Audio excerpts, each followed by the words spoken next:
امیر طاهری. کاش میشد زمان برگرده بازم تا گونه های خیسمو ببوسی، بگیم ما مال هم میشیم یه روزی،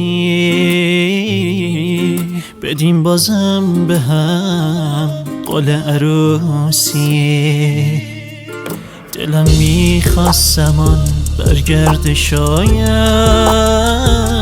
جدایی بین ما دوتا بمیره،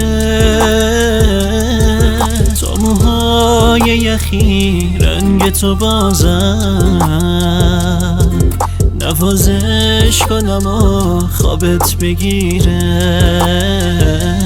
خوابت بگیره، عشقت بمیره. الهی عشقت بریزه روی گونت، الهی رو سرت خراب شه خونت، بمیره اونی که به جا من اومد، عشقم در اومد. الهی بسوزی پای عشقی که تو بیگناه،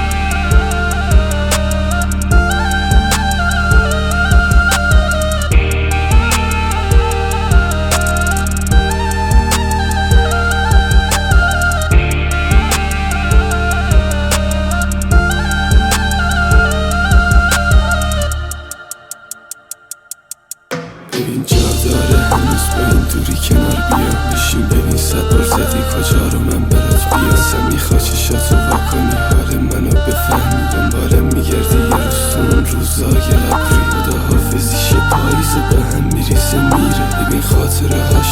داره ازم میگیره، سینه میدونه واسه قلب من چقدر عزیز میشه، وقتی زیر بارون با هم دیگه موهاش که خیس میشه، از بزن سلامتی چشاش که قلب منو گرفت، ببین جیگر میخواد مست باشی دست نزنی بهش، من میترسم این کابوس رو از من بگیره، اینجا کسی نمیخواد مرگم رو گردم بگیره، خداحافظی کردی همون لحظه بارون گرفت، الان نفهمیدی شکست دل خیابونم گرفت، بریز پایی که بعد اون مهراب دلگیره، از ساقی خونت آباد ازم داره خون میره، فقط